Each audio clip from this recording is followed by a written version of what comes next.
Good evening दोस्तों। आज से हम एक नई सीरीज़ शुरू करेंगे करंट अफेयर की। जैसे कि हम लोग पैटर्न देख रहे हैं जितने भी कॉम्पिटिशन एग्जाम हो रहे हैं, उसमें जो स्टैटिक जीके जीएस पूछ रहा है वो भी करंट से ही रिलेटेड पूछ रहा है। मतलब करंट में जो घटनाएँ हुई हैं, उससे रिलेटेड जो स्टैटिक पार्ट है जी हो। तो हम देखेंगे कि जैसे हमारा क्वेश्चन है पहला, हाल ही में आपदा प्रबंधन पर राष्ट्रीय संगोष्ठी एक्सरसाइज 1 कहाँ आयोजित की गई? ठीक है? पहला इसमें चेन्नई, दूसरा है दिल्ली, तीसरा है मद्रास, चौथा है लखनऊ। ठीक है? तो इसमें आपको बताना है कि कहाँ पर एक्सरसाइज 1 आयोजित की गई। इसमें आप देखेंगे पहला हमारा हो जाएगा चेन्नई में। ठीक है? चेन्नई में आयोजित की गई। अब देखिए इसका थोड़ा डिटेल देखता हूँ तो राष्ट्रीय आपदा प्रबंधन प्राधिकरण और सेना, ठीक है? दक्षिण कमान सदर्न कमांड जो है, दोनों चेन्नई में 2 दिवसीय राष्ट्रीय संगोष्ठी एक्सरसाइज 1 का आयोजन किया गया। और अगला प्रश्न देखेंगे हम। अच्छा एक चीज़ और है, हम इससे जो स्टैटिक पार्ट है वो भी थोड़ा-सा अपन बताएँगे, आपको नोट करना हो थोड़ा उसके बारे में आपको सर्च करना पड़ेगा। तो ऐसे धीरे-धीरे करके आपका दोनों पार्ट तैयार होगा, करंट और स्टैटिक जीएस जीके दोनों। जैसे अगला प्रश्न देखेंगे, हाल ही में बंदरगाह जहाजरानी और जलमार्ग मंत्रालय ने किस ओलंपिक पदक विजेता निशानेबाज को, ठीक है, देखिए यहाँ बता भी दिया है कौन है वो निशानेबाज है, अपना ब्रांड एम्बेसडर नियुक्त किया है, ये आपको बताना है। तब आप देखोगे इसमें नियुक्त किया है, इसमें आप देखोगे हैं जैसे मनु भाकर हैं, सचिन तेंदुलकर हैं, विराट कोहली है, पीवी सिंधु है। जब इसमें बता ही रहा है निशानेबाज है तो ये सब तो निशानेबाज है नहीं, सचिन तेंदुलकर, विराट कोहली, पीवी सिंधु। इसमें सिर्फ एक निशानेबाज है मनु भाकर, तो आपका आंसर हो जाएगा मनु भाकर। अब इसमें एक चीज़ हम बताते हैं आपको, जैसे आपको बताना है इसमें से कि बंदरगाह जहाजरानी जलमार्ग मंत्रालय किसके पास है अभी, मतलब मंत्री कौन है इसका, ठीक है, कैबिनेट मंत्री कौन है इसका, ठीक है। इसमें कि आपका ये करंट का भी पार्ट है और इसके साथ थोड़ा सराउंडिंग में पढ़ेंगे तो आस-पास की भी चीज़ें जानते चलेंगे, ज़रूरी नहीं कि ये डायरेक्ट पूछे, ऐसा भी पूछ सकता है कि ये मंत्रालय किसके पास है, ठीक है। अगला प्रश्न हम देखेंगे, हाल ही में कौन एनसीटी दिल्ली के नए मुख्यमंत्री बने हैं? तो आप देखोगे आतिशी मारलेना है, मनीष सिसोदिया है, संजय सिंह है, भगवंत मान है।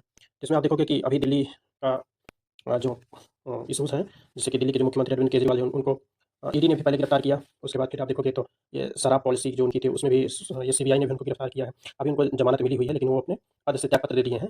तो वो आगे जो है मुख्यमंत्री का पद कंटिन्यू करेंगी आतिशी मारलेना, ठीक है? कौन करेगा? आतिशी मारलेना। अब आपको बताना है कि थोड़ा एनसीटी के बारे में आपको पढ़ना है, एनसीटी दिल्ली के बारे में, ठीक है? तो अभी आपको बताना है कि दिल्ली का जो उपराज्यपाल है वो कौन है? ठीक है? दिल्ली का उपराज्यपाल कौन है ये बताना है, ठीक है? और थोड़ा आतिशी मारलेना के बारे में आपको गूगल पे सर्च करना है, आतिशी मारलेना कौन है ये? फिर प्रश्न संख्या 4 देखेंगे, किस देश ने पुरुष एशियाई हॉकी चैंपियंस ट्रॉफी 2024 जीती है? ठीक है? किस देश ने पुरुष एशियाई हॉकी चैंपियंस ट्रॉफी 2024 जीती है? इसको जीता है भारत ने। कौन जीता है? भारत ने जीता है। और ऑप्शन में पाकिस्तान भी दिया है, बांग्लादेश भी दिया है। बांग्लादेश गलत लिखा हुआ है, बांग्लादेश होना चाहिए और भूटान, ठीक है? इसमें पहला सही हो जाएगा, भारत ने जीता है। अब इसमें आपको 2-3 क्वेश्चन मैं देता हूँ, आपको बताना है इसमें से। जैसे कि जो हॉकी टीम है, उसके इंडियन पुरुष हॉकी टीम है, उसका कैप्टन कौन है? ठीक है? और जो ये श्रृंखला हुई अभी पुरुष एशियाई हॉकी चैंपियन ट्रॉफी, ये कहाँ हुई? ठीक है? ये 2 प्रश्न आपको बताना है। और जो भारत ने जीता है, तो किसके अगेंस्ट में जीता है? कौन था सामने? ठीक? इतने प्रश्न आपको बताने हैं। आगे देखेंगे, हाल ही में भारत के वित्त मंत्री द्वारा शुरू की गई एनपीएस वत्सल योजना का प्राथमिक उद्देश्य क्या है? ठीक है? क्या है? जो एनपीएस वत्सल योजना शुरू की गई है, उसका प्राथमिक उद्देश्य क्या है? ठीक है? इसमें ऑप्शन नहीं दिया गया है, आपको सीधे ही जाना, क्योंकि ऐसा ऑप्शन मैच कराना थोड़ा टफ है। ये जानना है आपको, जैसे डायरेक्ट ही दिया हुआ है कि माता-पिता और अभिभावकों को अपने बच्चों की भविष्य की वित्तीय आवश्यकताओं की योजना बनाने में मदद करना। मतलब 18 साल से पहले जो एनपीएस अकाउंट उनका खुलेगा, उसे कौन हैंडल करेगा? उनके माता-पिता हैंडल कर सकें। ठीक? 18 साल बाद लड़का खुद हैंडल कर सकता है एनपीएस अकाउंट, ठीक है? अब इसमें देखिए आपको एक चीज़ बताना है, इस समय वित्त मंत्री कौन है? कैबिनेट वित्त मंत्री कौन है? ये बताना है। दूसरा, एनपीएस का फुल फॉर्म बताना है। एनपीएस कब आई? ठीक है? ये बताना है।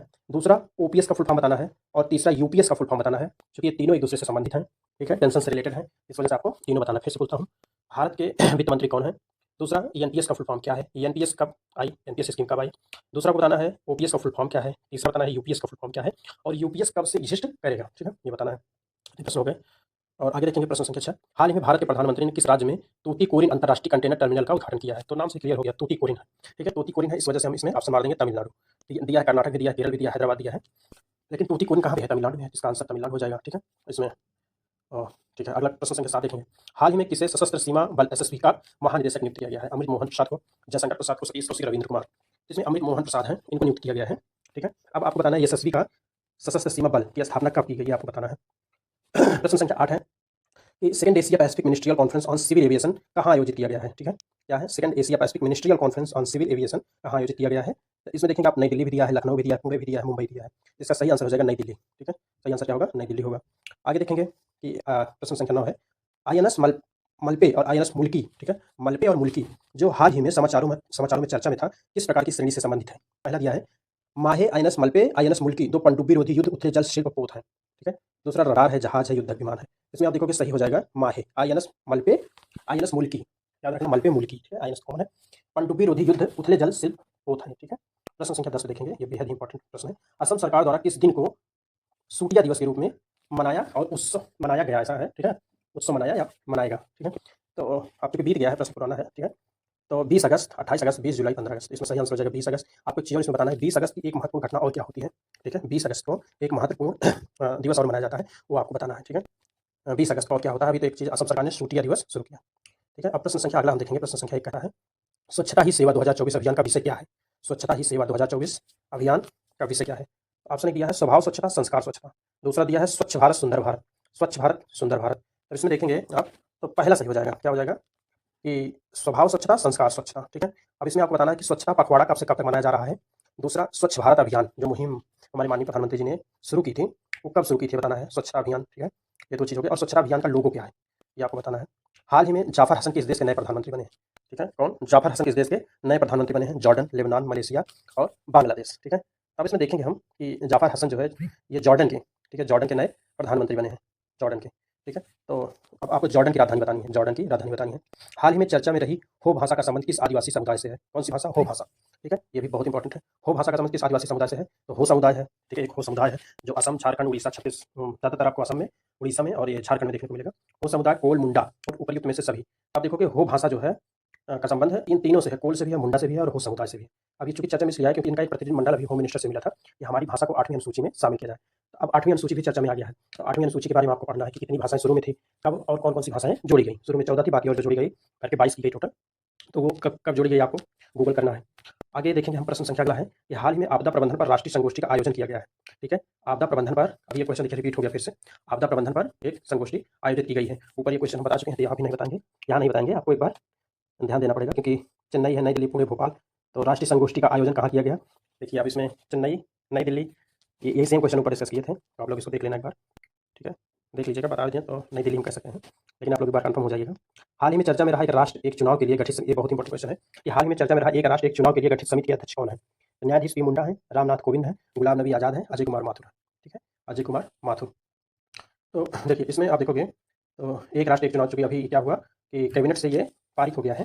अब इसे जब अभी सत्र बुलाया जाएगा तो पटल पर रखा जाएगा इसको, एक राष्ट्र एक चुनाव, इस वजह से चर्चा में आ गया है। तो आपको बताना है कि एक राष्ट्र एक चुनाव के लिए जो समिति गठित की उसके अध्यक्ष कौन है? ये है रामनाथ कोविंद जी, रामनाथ कोविंद जी हैं। तो अब आपको रामनाथ कोविंद का भी इतिहास जानना होगा। रामनाथ कोविंद जो हमारे पूर्व राष्ट्रपति भी रहे हैं, इनके बारे में आपको जानना होगा। कौन से नंबर के राष्ट्रपति थे, कब राष्ट्रपति थे, ये आपको गूगल करना होगा। और अगला प्रश्न हम देखेंगे, कौन से देश ने अपने यहाँ सूखे से भूखे लोगों को भोजन उपलब्ध कराने के लिए 200 हाथियों को मारने के लिए योजना बना रहा है? ठीक है, कौन सा देश है ऐसा जो अपने यहाँ चूँकि सूखा पड़ा हुआ है तो लोग वहाँ पे खाने-पीने की थोड़ा कमी हो गई है, तो वो 200 हाथियों को मार के भोजन डिस्ट्रीब्यूट करेगा, उनके मांस को। इसमें देखेंगे आप, रवांडा है, युगांडा है, ज़िम्बाब्वे है, नामीबिया है। इसमें सही आंसर हो जाएगा ज़िम्बाब्वे। ठीक है, इसमें सही आंसर हो जाएगा ज़िम्बाब्वे। नामीबिया भी है, नामीबिया इससे पहले कर चुका है। ठीक है, इससे पहले ये पारित कर चुका है ऐसा प्रस्ताव। ठीक है, लेकिन इसका सही आंसर विकल्प संख्या 3 हो जाएगा। लेबनान जो है किस देश की राजधानी, सॉरी, लेबनान देश की राजधानी क्या है? ठीक है, प्रश्न है लेबनान देश की राजधानी क्या है। अब इसमें हमने लेबनान के बारे में क्यों पूछा, क्योंकि अभी क्या हुआ कि यहाँ पे पेजर फटा है और वाकी-टाकी फटी है। ठीक है, पेजर एक डिवाइस है इन्फॉर्मेशन रिसीव करने के लिए, मतलब वेरी शॉर्ट मैसेजेस में रिसीव होता है। पहले यूज़ होता था, अभी तो अब नहीं आता ये सिक्योर लाइन होती है। चलो सिक्योरिटी आई से डिटेक्ट नहीं किया जा सके, इसके लोकेशन को ट्रेस नहीं कर सके कि कहाँ मैसेज रिसीव हो रहा है, कौन बात कर रहा है। जैसे आप देखोगे इसमें गंज अब्बासीपुर में वो उसके पास रहता है, तो क्या नाम रहता है उसका, अफजल क्या नाम रहता है वो, नाम नहीं याद आ रहा है। अरे इसमें पुष्पा में भी रहता है, पुष्पा के पास उसका दोस्त उसको मैसेज करता है गाड़ी में, तो देखता है ऐसे निकाल के वो पेजर ही है। वाकी टाकी जानते हैं आप लोग कि पुलिस वगैरह के पास भी रहता है वाकी टाकी, ये एक उस पर सिग्नल मतलब फ्रिक्वेंसी पे काम करता है ये। तो आपको बताना है कि इसीलिए इसमें प्रश्न में है कि लेबनान देश की राजधानी क्या है? Beirut, Glasgow, Vienna, Kyiv. Beirut है, लेबनान देश की राजधानी क्या है? बेरूत है। बाकी आप भी आप इसमें वियना, कीव कहाँ की है सब आप देख लीजिएगा। भारत कब तक अपना अंतरिक्ष स्टेशन स्थापित करने की योजना बना रहा है? भारत कब तक अपना अंतरिक्ष स्टेशन स्थापित करने की योजना बना रहा है, ये भी इंपॉर्टेंट है। 2024, 2047, 2028, 2029। अब आप इसमें देखेंगे कि 2028 तक भारत अपना अंतरिक्ष स्टेशन स्थापित करेगा। कब तक? 2028 तक। अच्छा, और आपको बताना है कि अभी तक कुल कितने अंतरिक्ष स्टेशन हैं, ठीक है? और एक चीज़ और बताना है कि चीन के अंतरिक्ष स्टेशन का क्या नाम है, ठीक है? अभी तक कुल कितने अंतरिक्ष स्टेशन हैं और चीन के पास जो अंतरिक्ष स्टेशन है उसका क्या नाम है? और अगला प्रश्न है कि वर्तमान में कुल कितने अंतरिक्ष स्टेशन हैं? अच्छा, यही हमने पूछ लिया आपसे, 2, 3, 4, बता देते हैं आपको, 2 है, ठीक है? एक प्रश्न यहाँ से आपको मिल गया कि कुल 2 अंतरिक्ष स्टेशन है, जिसमें एक चीन के पास है और दूसरा जो है 5 देश मिलके हैंडल करते हैं, ठीक है? 5 देश मिलके हैंडल करते हैं, जिसमें अभी रूस भी है उसमें, लेकिन रूस जो है योजना बना रहा है कि हम उससे ग्रुप से बाहर हो जाएंगे, अपना खुद का हम अंतरिक्ष स्टेशन स्थापित करेंगे, ठीक है? अभी हुआ नहीं है। तो 5 देश वो हैं जिसमें यूएसए, रूस वगैरह सब है और चीन अकेला है। तो आपको बताना है कि चीन का जो अंतरिक्ष स्टेशन उसका नाम क्या है? अब देखिए, भारतीय चाय बोर्ड का मुख्यालय कहाँ? अब ये प्रश्न क्यों है, चाय बोर्ड, भारतीय चाय बोर्ड का मुख्यालय कहाँ है?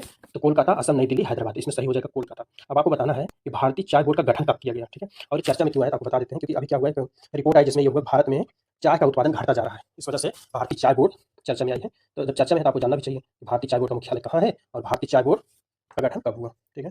तो हमारे लगता है कि यहाँ तक क्वेश्चन हो गया, लगभग 20 क्वेश्चन हमने करंट के इसमें डाला है। तो आप बताइएगा, पढ़िएगा एक बार, लेकिन जो मैं बोल रहा हूँ इसको आप नोट डाउन भी करते चलिए, और जो गूगल करना है उसको गूगल करके आप लिखिए, क्योंकि आप भी लिखते रहेंगे तो आपको ज़्यादा याद होगा, नहीं सुनने से जैसे क्या है, आप सुनेंगे फिर भूल जाएंगे। तो आप कोशिश करिए सब लिखते रहिए, ठीक है। आज के लिए बस इतना ही रखते हैं, कल फिर से हम करंट अफेयर के 10 क्वेश्चन लेके आएंगे। तब तक के लिए thank you, good night, bye.